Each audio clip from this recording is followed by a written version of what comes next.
I was elbow deep in the greasy guts of a busted-up Ford Ranger when I heard it. A scream.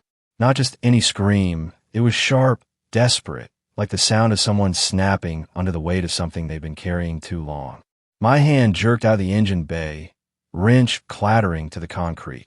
I wiped the sweat off my face with the sleeve of my worn-out flannel and stepped outside the shop's open garage door.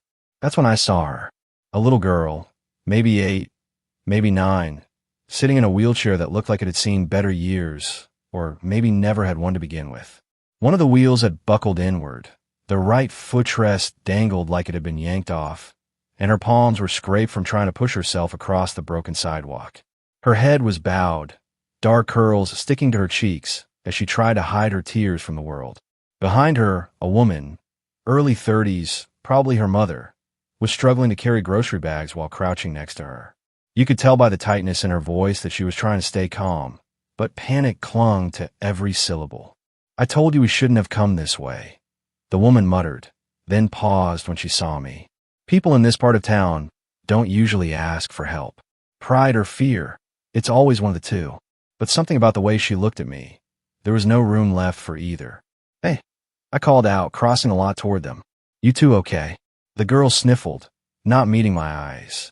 The woman nodded, but it was the kind of nod that screams no. "I saw you fall," I said gently. "Let me help." She hesitated. Then, quietly, "The wheelchair's broken. Again. It's the 3rd time this month." I crouched beside it, inspecting the axle. The right wheel had cracked at the hub. Cheap plastic. This thing wasn't built to last a month, let alone years.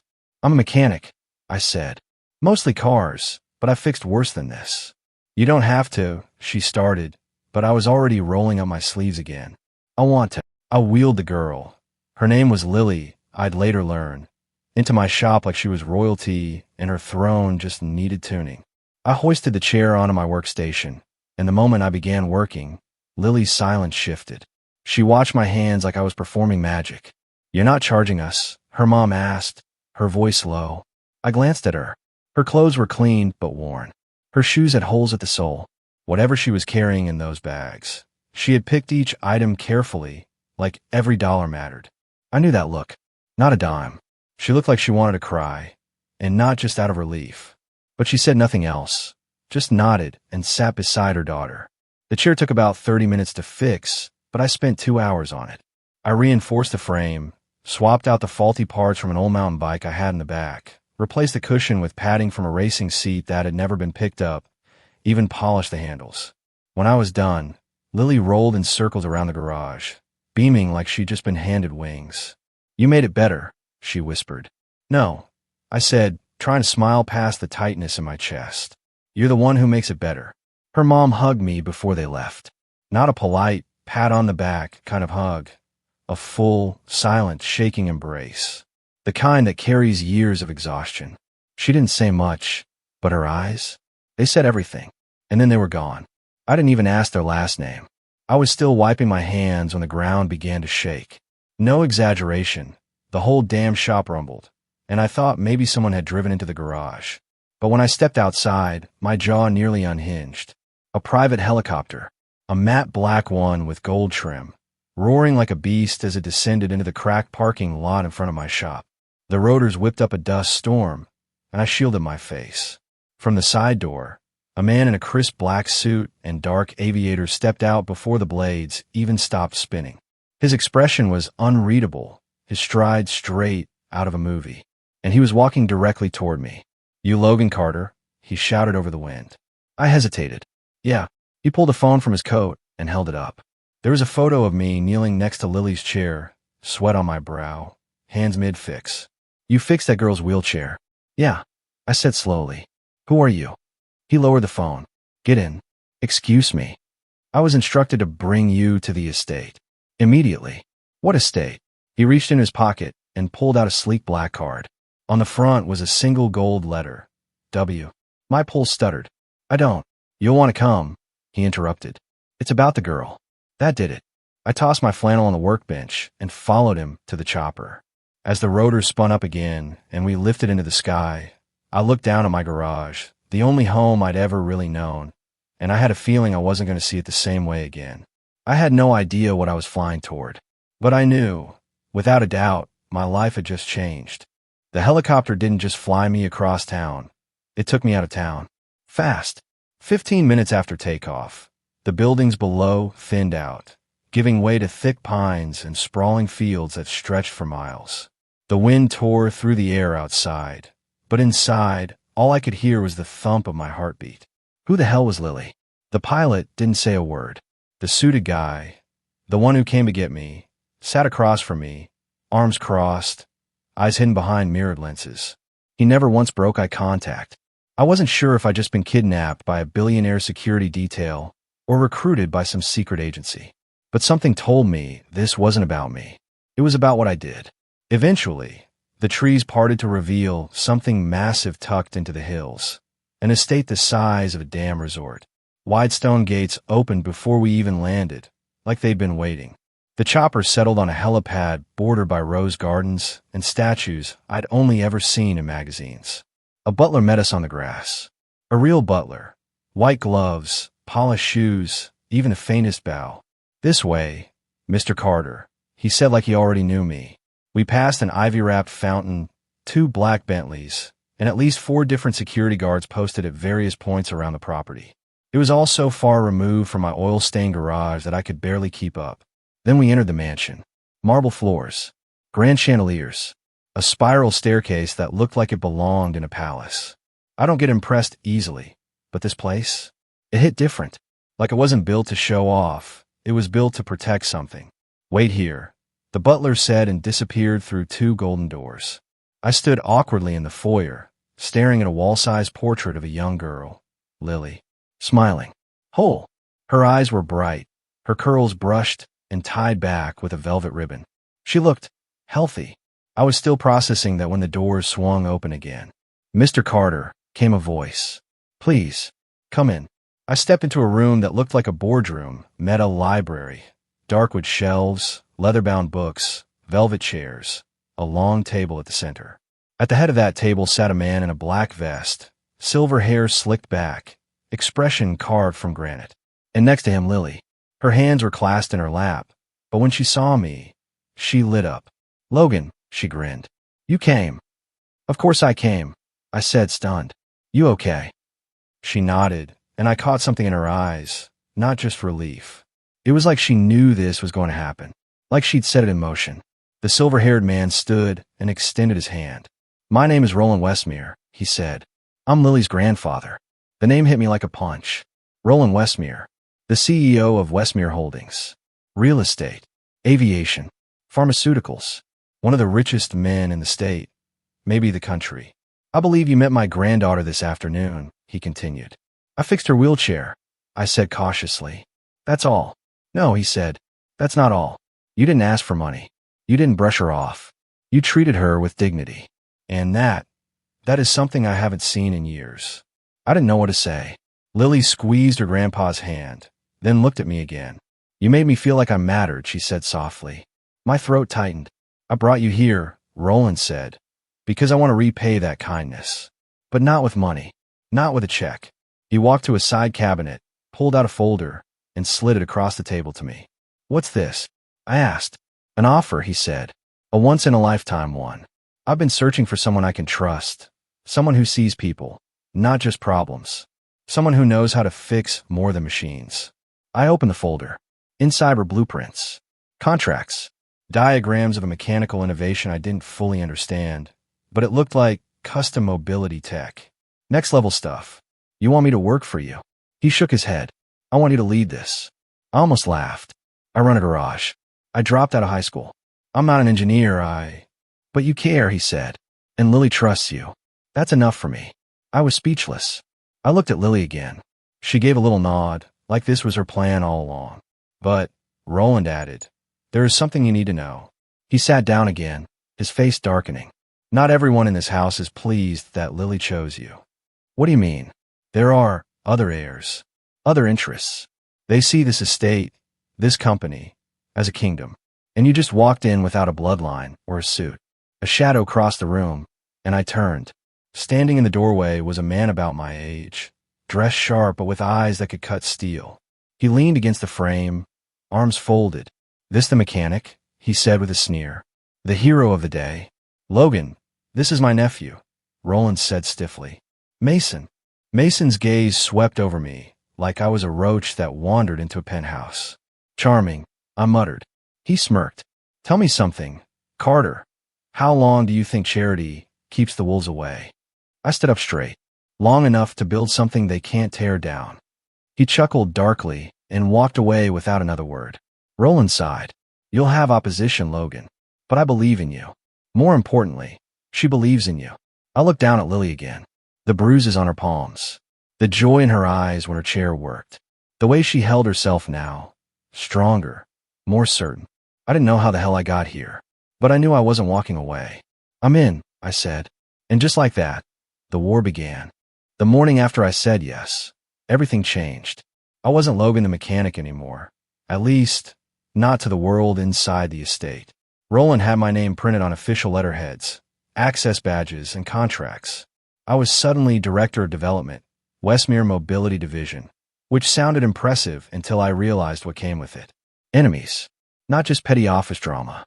I'm talking veiled threats, hostile stares, whispers in corners, and locked doors I was supposed to have access to. My first day at the Westmere facility, the elevator malfunctioned and trapped me between floors for an hour. No apology, no explanation, and no doubt in my mind who was behind it. Mason. He didn't just dislike me. He hated what I represented. An outsider chosen by Lily, the one person he couldn't manipulate. Be careful. Roland warned me during our next meeting. This house has teeth. I believed him. I saw them in the grins of the staff who smiled too wide, and in the engineers who refused to share designs unless I begged. Still, I pushed forward. Because I wasn't here for power. I was here for her. Lily had become my shadow, always asking questions, always watching. The way she lit up when I showed her a prototype armrest with adjustable hydraulics, that alone made every insult and every trap worth it. But then, someone tried to shut us down. One night, well past midnight, I was alone in the lower lab welding a custom axle component when smoke started pouring through the vents. I thought it was just a system glitch, until the sprinklers didn't activate. The heat grew fast, choking thick. I ran to the breaker panel, but the power had been cut. Whoever did this, they wanted me inside when the fire started. I barely made it out. The next morning, the incident was reported as an equipment failure. Security footage had been erased. Roland's jaw tightened when I told him. But Mason? He looked almost amused. Machines break, Mason said, sipping his morning espresso, especially when amateurs run them. I didn't respond. I couldn't. I knew if I did, I'd hit him. And that's exactly what he wanted. He wanted to drag me down into his level. I wouldn't give him that satisfaction, but I did start documenting everything. Every missing file, every tampered lock, every conversation. I started building my own case, not just to defend myself, but to expose how deep the rot went. And in the middle of it all, Lily was getting worse. She's smiling more, her mom told me one evening. But she's hiding something. There are days she won't eat. Nights she cries in her sleep. I confronted Roland. He didn't dodge it. Lily's condition is degenerative, he said softly. That wheelchair, it's only the beginning. My stomach dropped. You knew? I asked. I've spent millions trying to slow it. But we're running out of time. That night, I couldn't sleep. I sat in the garage, the one I'd built on the estate's grounds to stay grounded, and stared at the busted parts we'd scrapped. And I realized something. I wasn't here to build chairs.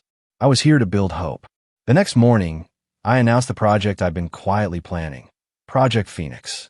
A fully modular, AI-assisted mobility exosuit designed to grow with the user. Not just move them, but restore function. No labs. No red tape. Just results. Half the board laughed in my face. Mason called it sci-fi fantasy. Roland? He gave me a quiet nod and authorized full funding. I trust you, he said. But they won't. He was right. That week, the sabotage escalated. My blueprints were leaked online. My engineering lead was poached. Even my garage was broken into. Files stolen. Notes shredded. The message was clear. Back off. But I didn't back off. Because Lily believed in me. And I had seen what belief could do. So I took a risk. I called in every favor from my old life. Street mechanics, rogue fabricators, even a retired Navy welder named Jed who owed me from way back. We rebuilt the prototype offsite, in secret.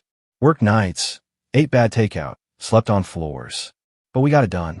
7 weeks later, I invited Roland and Lily to a small warehouse 2 towns over.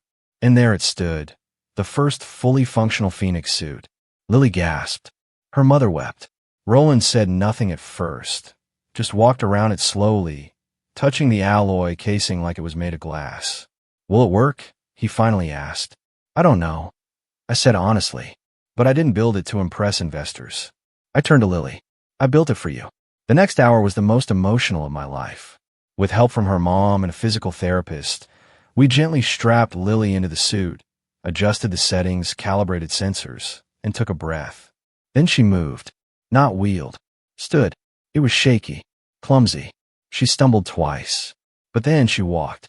3 steps, 4, and then she looked up at me and whispered, I feel like I can fly. That moment, I'll never forget it, but neither will Mason, because as we returned to the estate, word had already spread. The staff was buzzing. The board wanted meetings. Reporters camped at the gates. Investors doubled their offers. And Mason? He wasn't just mad. He was terrified, because I hadn't just earned the family's trust. I had earned the world's. And he knew, deep down, that he couldn't stop what was coming next. 3 days after Lily took her first steps in the Phoenix suit, the sabotage turned lethal. I just arrived at the estate's lab when I saw it. Smoke again. This time, real flames. Half the prototype room was scorched, backup servers fried. It wasn't an accident. It was arson, and someone had timed it for the exact hour I was presenting the design to a panel of medical investors via livestream. But the worst part, the suit was gone. Not destroyed, stolen. And deep down, I knew who did it. Mason. I stormed into the estate's west wing, past security, who didn't even try to stop me, into his private office. He was sipping whiskey, smiling like a man who'd already won. You've lost, he said casually. You endangered Lily, I growled. He raised his glass. Collateral damage. You should have stayed in your dirty little garage, Carter. That's where people like you belong. I didn't hit him, but I wanted to, and he knew it. Instead, I walked out and went straight to Roland. To my shock, he didn't look surprised. I warned you, he said bitterly. This family, it devours anything it can't control. He stole the suit. I know, and you're not stopping him. He stood up, tired, older than I'd ever seen him. He's blood, Roland said. But you're the legacy. I stared at him. What? You have 24 hours, he said, to rebuild, to prove yourself. If you can't, Mason wins everything. The company, the inheritance, and full guardianship of Lily. Guardianship. That word hit me like a gunshot. Mason would rip her out of that suit, stick her back in that broken chair, and parade her as some tragic symbol while he sucked every penny from the business. Not on my watch. I made one call. To Jed. We're rebuilding, I told him. Tonight. The next 18 hours were chaos. Every friend I'd earned, every misfit engineer, every street-smart builder. We all came together in that off-site warehouse again. Welding. Programming. Printing. I hadn't slept. Hadn't eaten. I didn't care.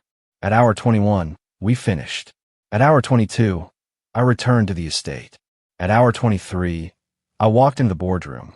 Not in a suit, not with a slideshow, but with Lily, in the new Phoenix suit. She walked through those gold doors like a queen. Gasps filled the room. Investors turned. Camera shutters clicked. Roland's eyes glistened. And Mason, he stood frozen in the corner, pale and sweating. Go ahead, I said to Lily. Show them. She walked up the aisle between the boardroom chairs. Then she ran. Not fast, not far, but she ran. And when she reached me, she turned to the room and whispered into her mic. This man saved my life. That was it. That was the moment. The room erupted in applause. The board unanimously voted to remove Mason. All his shares were frozen, pending legal review of the theft and sabotage. Security escorted him out, screaming, threatening, defeated. He glared at me one last time as he passed. This isn't over. But we both knew it was. It was finally over. I turned to Roland. He nodded. The company is yours. You've earned it. I didn't feel joy. Not yet. Not until I looked down at Lily, strong, proud, standing tall.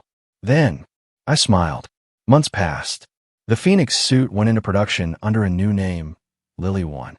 We made it affordable, scalable, built from recycled material, and powered by renewable energy.